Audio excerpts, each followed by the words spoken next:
ओम हर हर महादेव। आज मैं एक लोटा पानी की कथा सुनाने जा रही हूँ। शिव जी को एक लोटा पानी चढ़ाने से क्या फल मिलता है। चैत का महीना था। ग्वालियर राज्य का मशहूर डाकू परशुराम अपने घोड़े पर सवार होके जा रहा था। ये पुराने जमाने की बात है। जिला दमोह के देहांत में होकर के कहीं जा रहा था। लकालक तो पहरी थी। प्यास के कारण परशुराम का गला सूख रहा था। कोई तालाब, नदी, गांव नहीं दिखाई दे रहा था। चलते चलते एक चबूतरा मिला जिस पर एक शिवलिंग रखा गया था। छोटे और कच्चे चौबसीने से बरसात के पानी से छोटे छोटे गड्ढे कर दिए थे, इसलिए महादेव की मूर्ति कुछ तिरछी सी हो रही थी।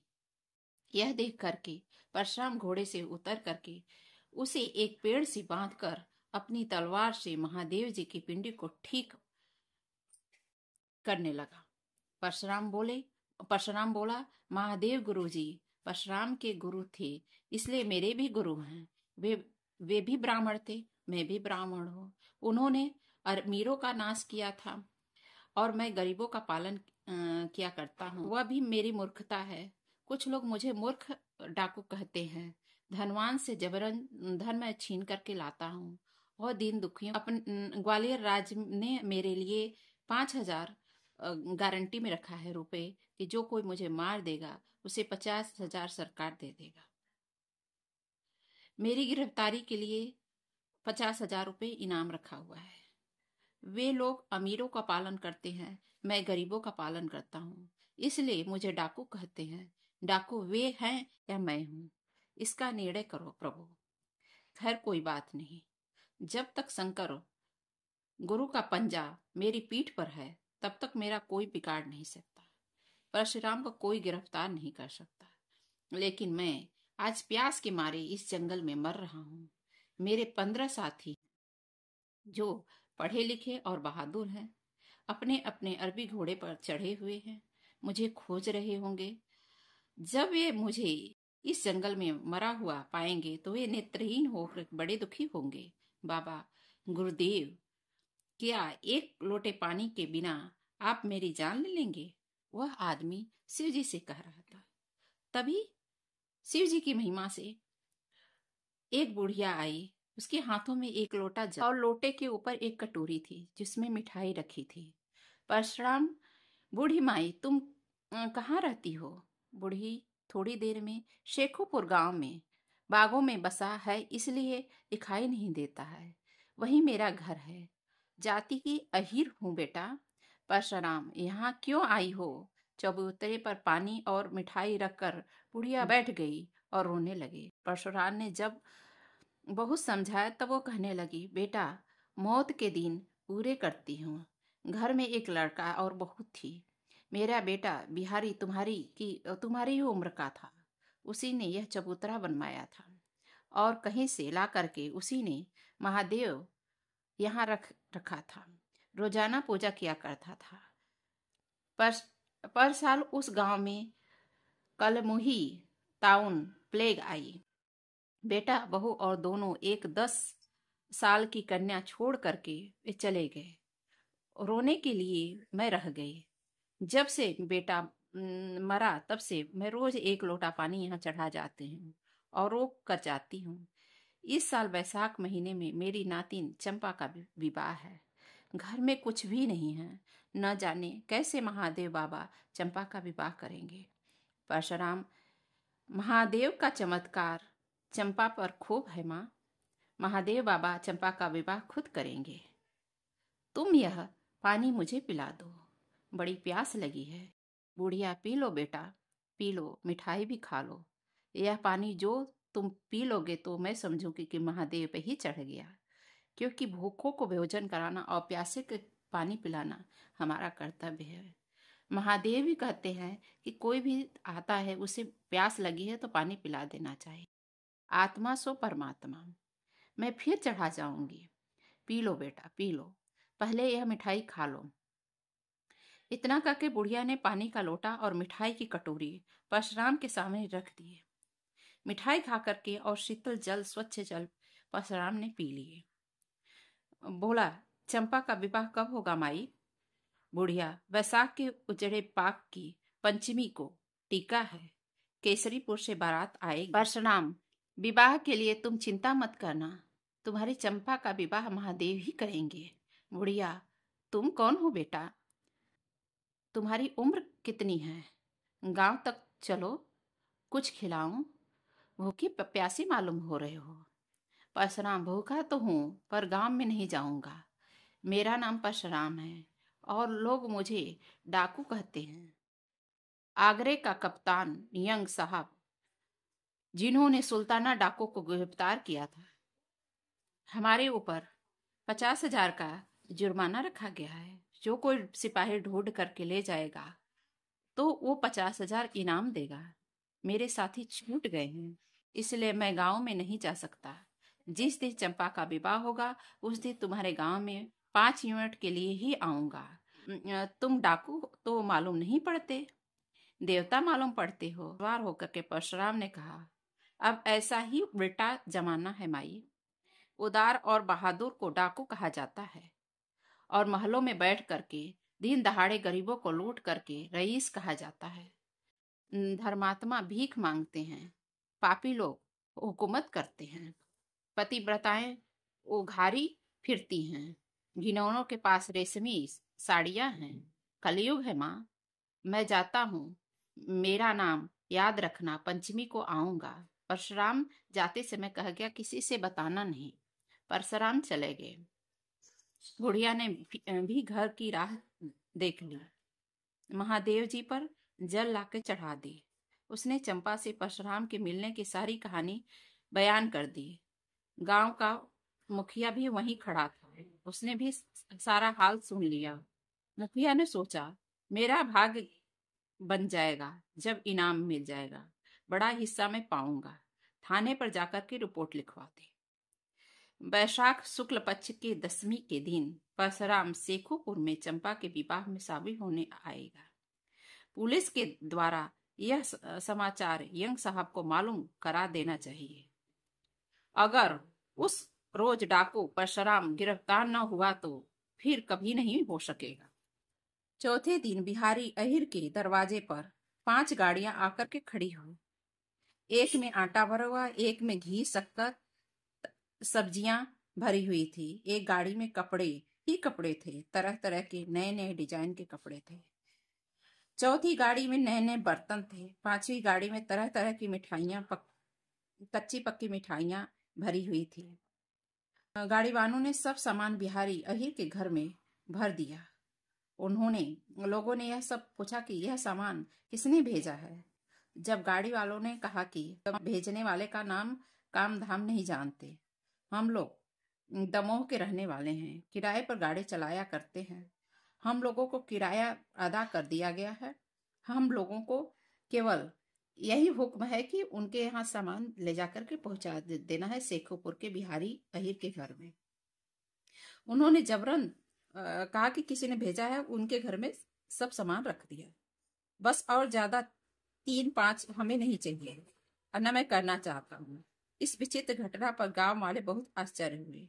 केवल मुखिया और बुढ़िया को ही पता था कि यह सब काम परशुराम है। घटना की रिपोर्ट मुखिया ने थाने में इस घटना की रिपोर्ट लिखाई। यह भी लिखवाया कि कल पंचमी के दिन सुबह को जब के चंपा के फेरे पड़ेंगे तब उस समय कन्यादान में खुद परशुराम के आने की उम्मीद है, क्योंकि अभी तक खुद नहीं आया है। 5 मिनट के लिए गांव में आने का उसने वचन दिया है। चाहे धरती इधर से उधर हो जाए, पर परशुराम का वचन खाली नहीं जाता। चौथ की रात में भी मिस्टर यंग साहब अपने 30 मरकट सिपाहियों के साथ शेखोपुर में आ धमके।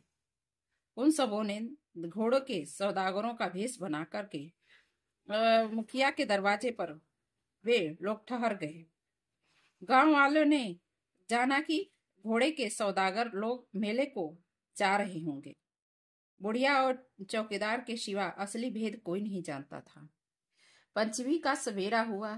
परशुराम ने ज्यों ही घोड़े पर चढ़ा त्यों ही छींक हुई। एक साथी का नाम था रहीम, बीए पास था, पेशावर का रहने वाला था। घोड़े की सवारी में और निशाना लगाने में एक ही था। रहीम ने परशुराम को रोकते हुए कहा, कहाँ जा रहे हैं आप? परशुराम, शेखोपुर चंपा का कन्यादान देने। तुमको तो सब हाल मालूम करा दिया था। रोको मत। रोक नहीं सकता? रहीम चीख हुई है। परशुराम, मुसलमान होकर भी चीख को मानते हो? रहीम, बात यह है कि यंग साहब अपने 30,000 सिपाहियों के साथ इधर उधर उन लोगों के सौदागरों का स्वांग बनाया है, मगर मेरी नजर को धोखा नहीं दे सकते। परशुराम, घूमने दो। क्या करेंगे यंग साहब? रहीम, मालूम होता है कि मूर्ख बुढ़िया ने आपके मिलने का हाल अपने गांव में बयान कर दिया है। पुलिस को आपके जाने का हाल मालूम पड़ गया है। तभी यंग साहब ने मौका देख करके चढ़ाई की है। परशुराम, संभव है तुम्हारा अनुमान सही हो, लेकिन इसी डर से मैं अपने वचन को तोड़ नहीं सकता। 1 लोटा पानी का मेरे ऊपर ऋण है। मैंने महादेव का 1 लोटा पानी पिया है। रहीम, अच्छा तो मैं भी चलता हूँ। जो वक्त पर साथ दे वही साथी है। परशुराम, तुम्हारी क्या जरूरत है? तुम यहीं रहो। रहीम, मैं आपको अकेला नहीं जाने दूंगा। नौखरामी नहीं हूँ। आपका जान जाएगी तो मेरी पहले ही जान जाएगी। दोनों घोड़े पर सवार होकर के शेखोपुर की ओर चल देते हैं। वे उस समय बिहारी के दरवाजे पर पहुंचे जब चंपा के फेरे पड़ गए थे और कन्यादान समय आ गया था। अपने घोड़े की बागडोर रहीम को पकड़ा करके परशुराम उतर पड़े और घर में घुस गए। 5 मोहरों से परशुराम ने चंपा का कन्यादान सबसे पहले किया और वे बाहर जाने लगे। गांव वालों ने जान लिया कि इस व्यक्ति ने ही 5 गाड़ियां सामान भेज दिया है। श्रद्धा के मारे उन लोगों ने परशुराम को घेर लिया। मारे खुशी के बुढ़िया की बोलती बंद थी। एक आदमी बोला, वाह मालिक, बिना जलपान किए कहाँ जाते हो? दूसरा आदमी लोटा लिए चरण धोने के लिए तैयार था। तीसरा आदमी परशुराम को बैठने के लिए अपना साफा धरती पर बिछा दिया। चौथा आदमी दौड़ा एक दोने में मिठाई लेकर के। परशुराम ने कहा, कैसे पागल हो गए हो? जिस कन्या का कन्यादान किया है उसी का मैं कैसे पानी पीऊंगा, कैसे भोजन करूंगा? इतना कह करके वे घर से बाहर आ गए। घोड़े पर चढ़ते चढ़ते परशुराम देखा कि यंग साहब ने सदल बल उनको घेर लिया। परशुराम ने उनको ललकार कर कहा, गांव के बाहर आकर मर्दुमी दिखाओ। इसके बाद रहीम के साथ परशुराम ने घोड़ों को एड़ लगाई और गांव से बाहर हो गए। साहब ने पीछा किया। सब लोग घोड़े पर सवार थे। तड़ातड़ गोली चलने लगी। वे दोनों भी फायर करने लगे। परशुराम और रहीम की अचूक निशानों से 5 सिपाही मर गए। परशुराम को भागने का अवसर देने के लिए रहीम ने अपना घोड़ा पीछे लौटाया और वह सिपाही के साथ जूझने लगा। सब लोगों ने उसे घेर लिया। दनादन गोलियां छूटने लगी। रहीम ने मौत की घाट उतार दिया। उसके शरीर में भी 4 गोलियां घुस चुकी थी। एक गोली घोड़े को लगी। घोड़ा और सवार दोनों ही गिर गए।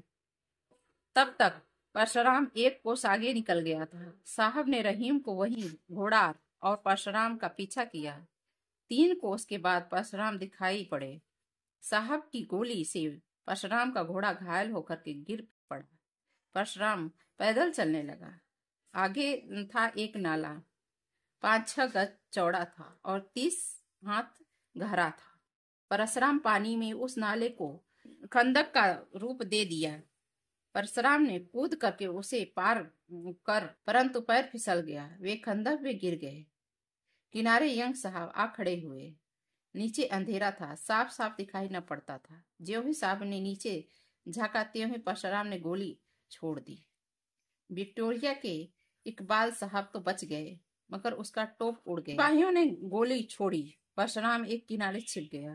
फायर खाली गया। साहब 30 हाथ गहरे गड्ढे में गिरा तो भी निशाना मार रहा है। शाबाश बहादुर, शाबाश। तब तक परशुराम ने आवाज के निशानों पर एक गोली छोड़ दी। साहब के पास एक सिपाही खड़ा था। उसकी खोपड़ी उड़ गई।